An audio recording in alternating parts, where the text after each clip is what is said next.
Halo, jumpa lagi dalam satu perenungan saya yang saya ambilkan buat Anda pas saya berada di tepi pantai. Lihat, hari ini sore, kira-kira jam 4, jam 3 ya. Kira-kira jam 3 lewat 20 ya. Nah, udaranya sangat cerah, cuaca juga ya bagus ya. Di belakang ada kapal-kapal ya. Namun saya mau mengajak Anda merenungkan tema yang ada dalam buku lanjutan itu. Di balik topeng orang percaya, ada apa di sana? Ada satu topik yang menarik adalah ngaku orang percaya, ngaku orang Kristen, tetapi pelit sekali. Tetapi pelit sekali untuk gereja, untuk Tuhan. Ayatnya apa, saudara? Saya ambil sini 2 Korintus pasal 9 ayat 7. Di sini katakan, hendaklah masing-masing memberikan menurut kerelaan hatinya, jangan dengan sedih atau karena paksaan, sebab Allah mengasihi orang yang memberi dengan penuh sukacita. Nah, saudara, apa bedanya pelit dengan hemat? Apa beda, saudara? Secara praktis, saudara, saya mendefinisikan bahwa pelit adalah apa yang mestinya sangat perlu dalam kehidupan seseorang, urgent, namun karena demi mempertahankan untuk tidak mau keluarkan uang, maka ia tidak rela membelinya. Misalnya dia punya sepatu satu-satunya, sudah bolong, sudah rusak. Dia punya uang, tapi dia tidak mau ganti yang baru. Nah, itu artinya dia pelit. Biasanya orang yang pelit itu bukan karena tidak punya uang, ya. Dia pelit karena ia tidak mau mengeluarkan uang tersebut, ya. Nah, tadi saya contoh sepatu yang sudah bolong tapi tidak mau berganti. Padahal dalam pekerjaannya dia butuh sepatu itu. Dia sangat membutuhkan, tapi dia tetap mempertahankan tidak memperhatikannya. Dia mempertahankan tidak mau menggantinya. Secara rohani misalnya, saudara, yang agak tegas, apa yang bisa kita berikan untuk Tuhan misalnya, kita diberkati, dan berkat Tuhan bukan sedikit. Tuhan memberkati cukup melimpah, tetapi apa yang dikembalikan itu tidak setara dengan apa yang didapatkan dari Tuhan, saudara. Nah, saudara, kita bukan memaksa, tetapi kita kan bisa tahu kalau seorang itu pelit atau hemat, saudara.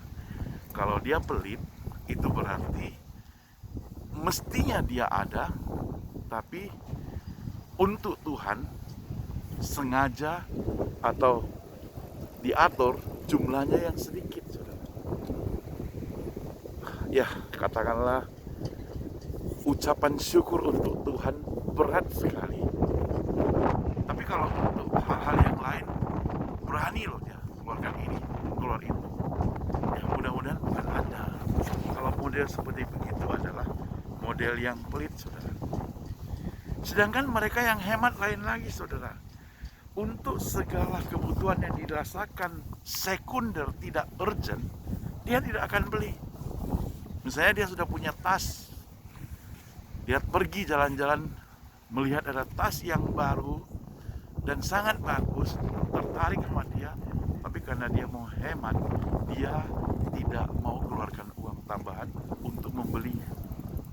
Dia masih bisa pakai tas yang lama itu. Sama seperti dia punya sepatu, Kalau sepatunya masih bisa dipakai, dia tidak akan membeli yang baru, saudara. Nah, memang tidak ada orang yang mengaku pelit, saudara. Biasanya mengaku hemat. Antara pelit dan hemat, dua-duanya sulit dikategorikan. Tetapi yang mengetahui adalah diri sendiri, pribadi kita. Pribadi kita mengetahui kita itu pelit atau tidak. Tuhan mengetahui kita itu pelit atau tidak. Nah, saudara yang dikasih Tuhan, untuk hemat memang kita sudah diajarkan. Karena sejak kecil kita sudah diajarkan bahwa hemat pangkal kekayaan. Ya, jadi kita perlu hemat, mengatur keuangan kita. Tapi bukan harus pelit, saudara. Orang yang si janda yang memasukkan persembahan dalam jumlah sedikit bukan karena dia pelit, saudara. Karena memang uangnya itu sedikit. Tetapi Maria yang memberikan narwastu kepada Tuhan itu hadiah perkawinan dia, saudara. Semestinya harganya mahal, 300 dinar. Dia rela berikan kepada Tuhan, saudara. Dia mau berikan Tuhan yang terbaik, saudara. Jadi bukan asal-asal memberi. Nah, kalau saudara dan saya adalah orang percaya yang mengaku orang Kristen dan mengaku mencintai Tuhan dan cinta kepada Tuhan, saudara, maka kita tentu tidak mau asal-asal saja memberi sesuatu pada Tuhan. Untuk anak kita saja, untuk teman kita saja, kalau kita sayang pada dia, kita akan memberikan yang terbaik buat mereka. Mengapa untuk Tuhan kita tidak berikan yang terbaik untuk Tuhan, saudara? Nah, saudara, seorang teman, saya lihat dia punya jabatan sebagai majelis di gereja. Dia bercerita demikian, bahwa ada orang gerejanya yang senantiasa mau menikmati fasilitas gereja saja. Tetapi kalau untuk pengorbanan, tunggu dulu. Jadi hanya fasilitas dia ingin dapat.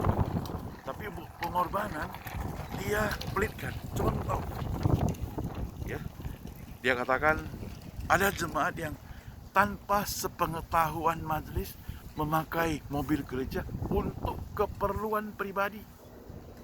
Padahal di rumahnya dia punya.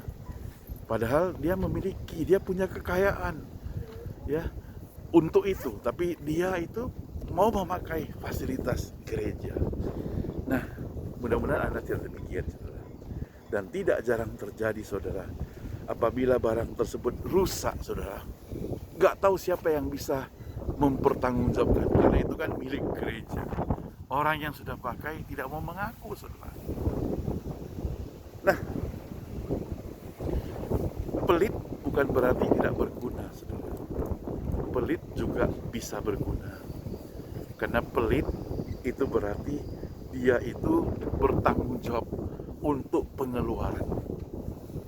Tapi Tuhan kan tidak mengajarkan kita supaya kita pelit. Untuk Tuhan, kita tidak diajarkan untuk pelit, apalagi untuk pekerjaan Tuhan. Berapa saja kita akan keluarkan tidak setara dengan pengorbanan Yesus disalibkan di atas kayu salib. Kita akan keluarkan dana berapa untuk pekerjaan Tuhan. Ya, untuk pekerjaan Tuhan jangan dihemat-hemat. Karena pekerjaan Tuhan itu untuk nyawa manusia. Nah, saudara yang dikasih Tuhan, maka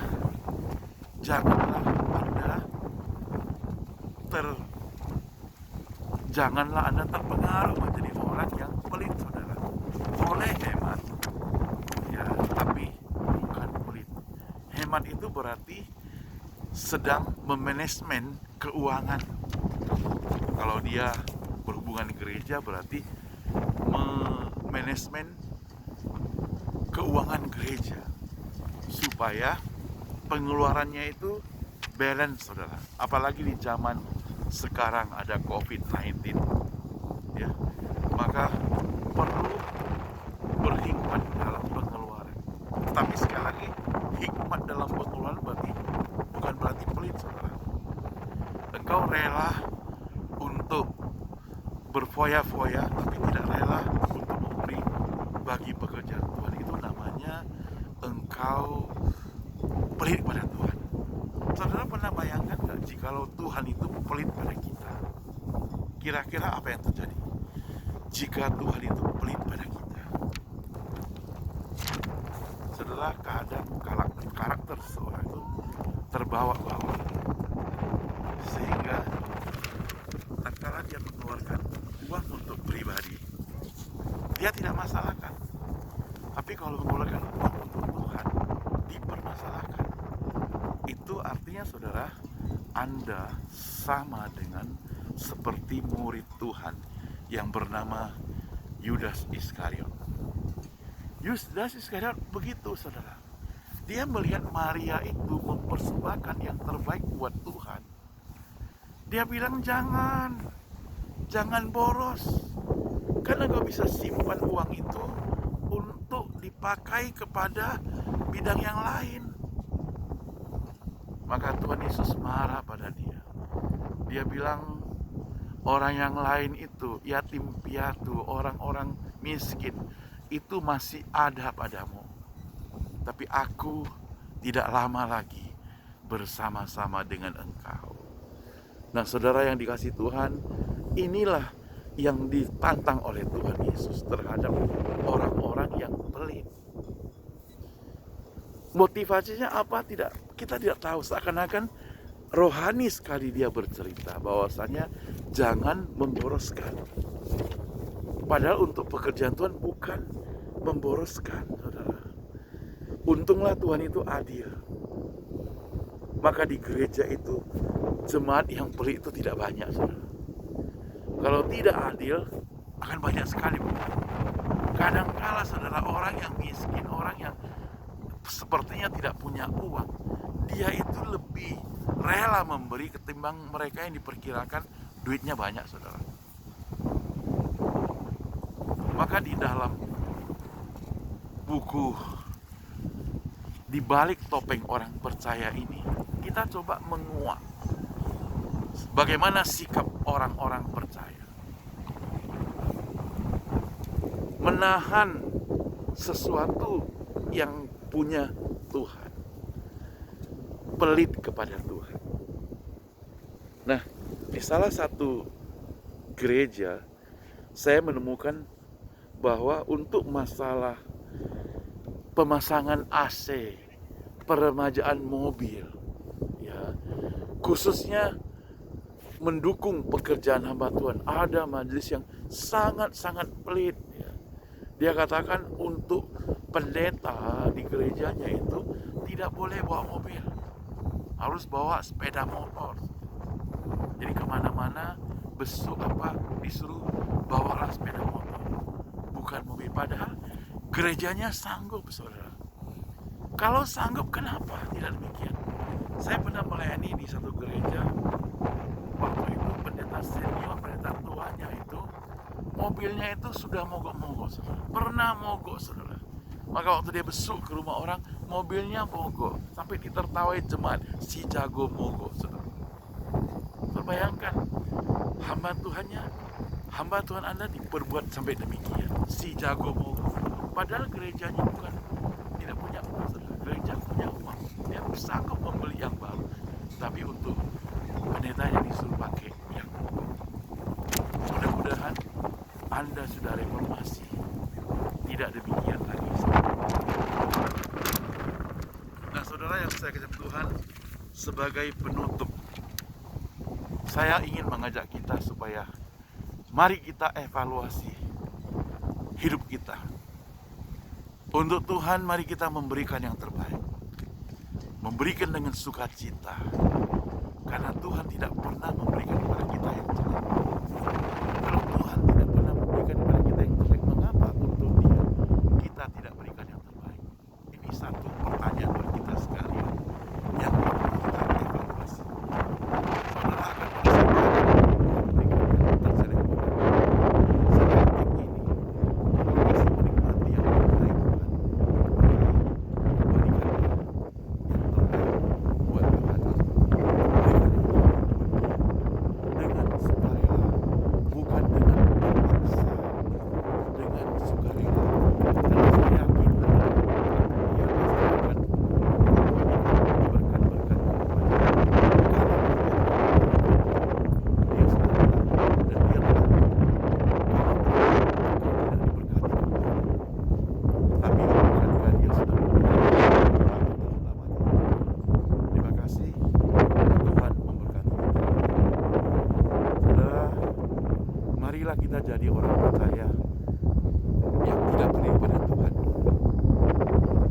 semangat boleh dalam kehidupan kita, tapi bukan pelit.